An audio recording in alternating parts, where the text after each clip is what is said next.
Perfect. So thank you so much for your patience, everyone. I will go quickly through those slides and you can ask me questions afterwards. There were already wonderful presentations, a lot for you to learn. I keep it to a different theme here. I call it myth versus facts. There are certain opinions we have, but then facts are born by numbers. This is a famous quote. The Beatles have no future in show business. That was a true quote from a Decca executive. So sometimes our opinions misguide us, and it's really numbers that we need. So I'm trained as a researcher all my life. I still am the founder and director of an independent research lab. I'm also part owner of WaveCel. But really what I want to show you is today some data to answer some of common questions. So first I'll make a little test with every one of you. You see here an upside down head. Surrogate mounted on a hybrid 3 test dummy neck, and it has 2 raw egg yolks. A summer student had to put those egg yolks in there. They're suspended in a gel that has similar density than brain tissue. It was very tough to do. You will see this crashing at 9 miles an hour down on a hard anvil. And my question to you is, will these egg yolks upon impact vigorously move up and down? Will they explode? Or will they not move at all? So myth versus fact. So how many of you guys would think they move vigorously up and down? Alex, what's the count there? Up and down, we got up and down, vigorously up and down, versus explode or versus not move at all.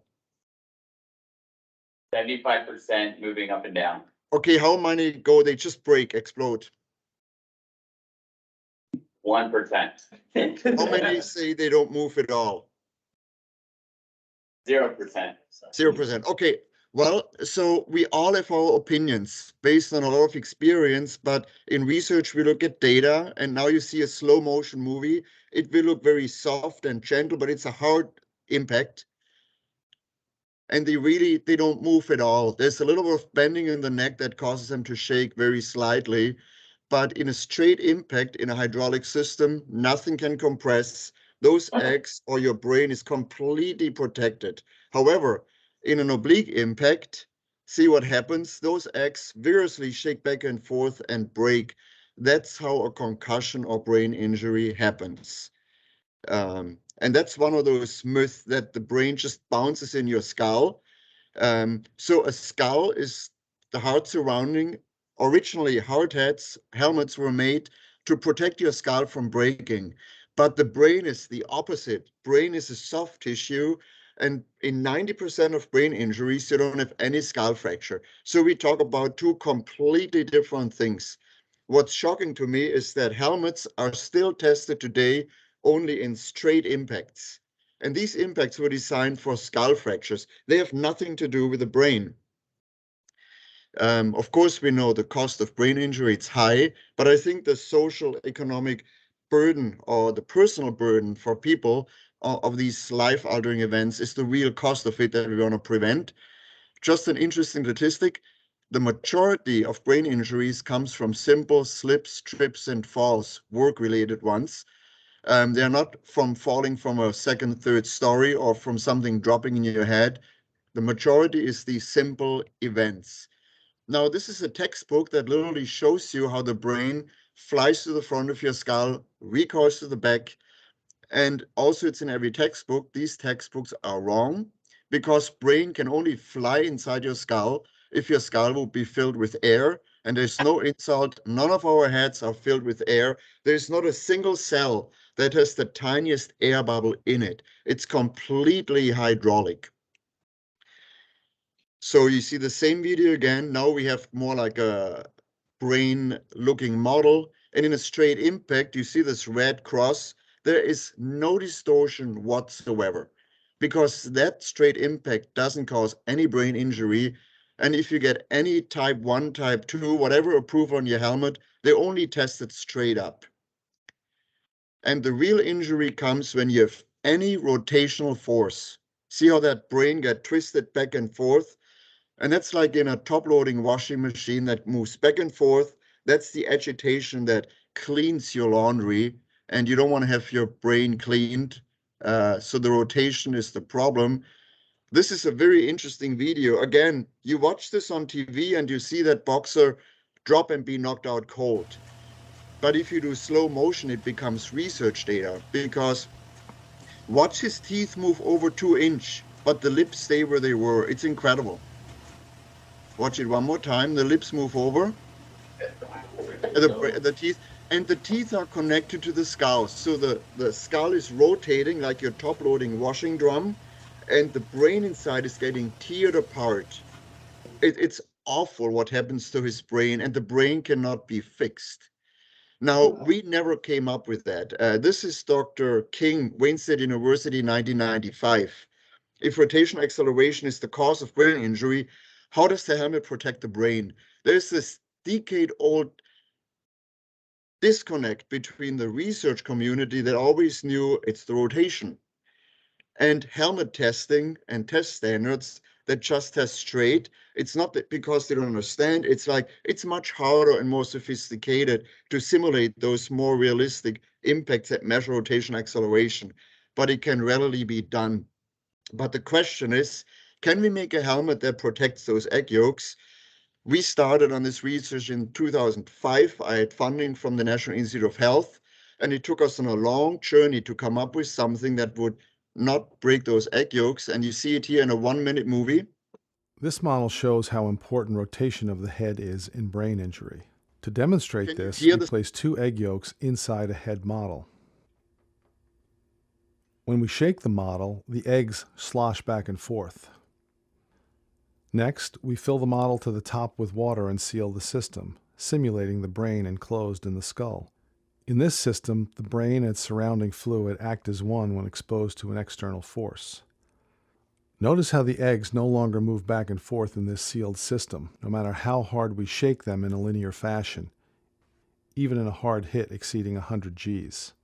Most impacts are angled, not purely linear. When we angle the impact and allow the model to spin, the yolks shear, simulating concussion or traumatic brain injury. Traditional helmets are not optimized to prevent this type of spin. Even though no helmet can prevent all injuries, WaveCel is engineered to drastically reduce the forces that cause these injuries.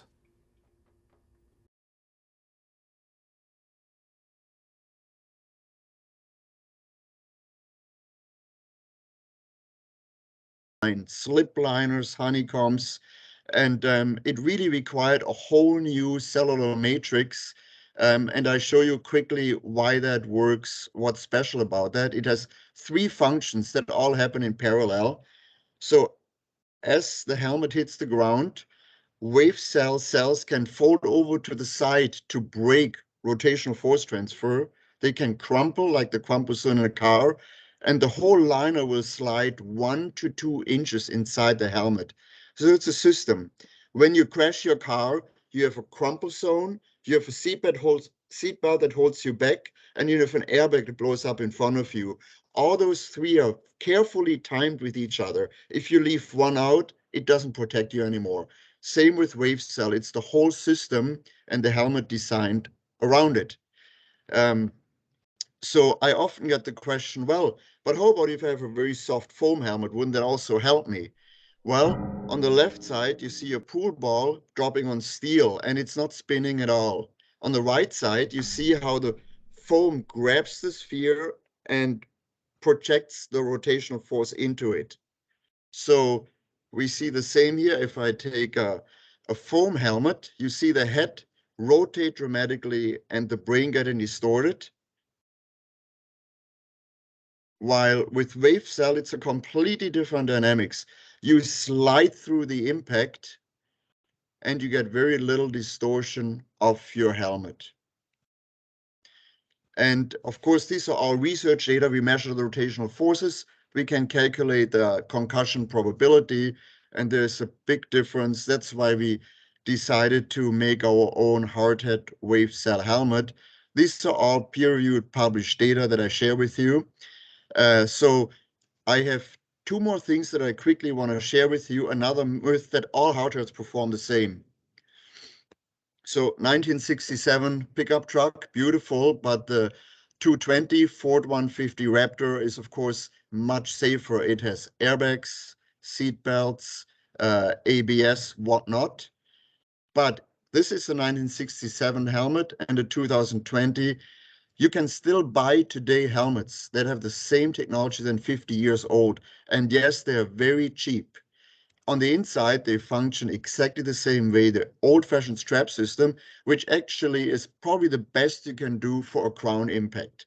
Because in a crown impact, you have a very big airspace and the load gets wonderfully distributed, and it's very hard to beat that simple old-fashioned system for a crown impact. The problem is the least amount of impacts happen on the crown. The most happen to the sides, and there the plastic shell will readily hit your head. So very quick explanation, there are type 1 helmets, type 2 helmets. What's the difference? NC type 1, you only test your helmet for crown impacts, that's it. But the majority of impacts from the side, they're assessed in a type 2 helmet. That's where you also test front, side, and rear. What's absolutely amazing, already in 1987, Mills and Gilchrist in a very good research paper state that type 1 crown-tested only helmets are practically useless against side, front, and rear impacts, making a redesign necessary. And even today, I can go to Home Depot and buy a type 1 helmet. That is absolutely awful. You can't buy that old F-150 truck anymore. It looks super cool. I want to have it, but it's absolutely not safe. But for your workers, you can go straight to Home Depot and get a cheap helmet. So to make it a type 2 helmet is very simple. All you do is you add an EPS ring in it. And now when you get hit from the side, there's stamping. And what we do here, we did front, side, rear impact tests of type 1 and type 2 hard hats. I show you a drop. It's stunning. This is not a high drop. If I trip and fall on the ground, I fall higher than this test. And that's exactly the ANSI test. And what we found is the following. In black, you see the impact force or linear acceleration of the type 1 hard hats, in gray, the type 2. And you see that for front impacts, the type 2 is 2%, 2 times lower. For rear impacts, it's 3.5 times lower. This is not just a number, because these linear accelerations were meant initially to determine when there's a skull crack. And skull fracture you can have between 2 and 300 Gs. So even from such a small height, you can already get close to breaking a skull. But if you had a type 2 helmet, you wouldn't even get close to it whatsoever. They're all under 100 G. So type 2 hard hats provide vastly better protection. So if you have any chance, get rid of type 1, replace them with type 2. Very important. Now, myth number 3, modern safety style helmets are safer than type 2 hard hats. I read lots of articles that say we all should switch to safety helmets. They're safer. And as a researcher, I read through it and think like, show me the number. What test? Why are they safer? And I just can't find the evidence. There's one difference. Safety helmets require a chin strap if they want to conform to the European mountain climbing standard. But now you can get some hard hats with chin straps as well. So what is the difference in performance between the two? There are two types of safety helmets. Some retain a traditional strap suspension and have a thin layer of very hardy S foam on top. Others have a very soft foam. If you look closely, while the helmet wraps around far around your head, that impact liner stops quite early and gets thinner and thinner as it comes down where the lateral impacts happen. So what I did, I bought a bunch of different safety helmets from leading manufacturers, and I compared them to 4 hard hats that were type 2 compliant from 4 different manufacturers, just to see, well, how does a modern type 2 hard hat compare to a safety helmet? And this is what we found. All safety helmets shown in blue performed worse than a type 2 hard hat. And it's true, I never, before that study, really looked at are they type 1 or type 2. It turned out that none of those safety helmets were type 2. They were all labeled type 1. And looking at those data, that makes all sense. Now, most recently, companies push very hard to get safety helmets out that are also Type 2. So if you buy a helmet, don't get confused what style or how the style is called. Turn them around, look if there's a Type 2 written inside, and then you know you have a higher level of protection for the most frequent type of impacts. So in conclusion, and thanks for all your attention span here, your helmet should provide you rotational force absorption to protect your brain. It should give you good linear force absorption for the skull, and that needs to be 360 all around your head, meaning a Type 2. Our WaveCel technology was first introduced in bicycle helmets. There are already 2 million of those sold. We received in 2020 Best Innovations Award from Time Magazine for that. Only most recently, we made this technology available in hard hats. Everything is made in the US, Wilsonville, Oregon. That's where they are assembled, where we sew together our chin straps. Injection molding is done 50 miles north from here in Washington. We have a vented and a non-vented E-rated model, all full brim.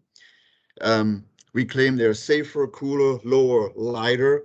They meet both ANSI Type 2 and EN 12492 completely. Safer mainly because of the rotational impact mitigation that's so critical for brain injury. Cooler because WaveCel is 93% porous, lets air go through freely. Lower, we have a fairly low profile in the top because WaveCel is efficient. Lighter, you can never be lighter than a Type 1 hard hat. It's just a shell and a strap. But compared to Type 2 helmets, WaveCel is considerably light. So with that, thank you so much for your attention, and I'd be happy to answer any questions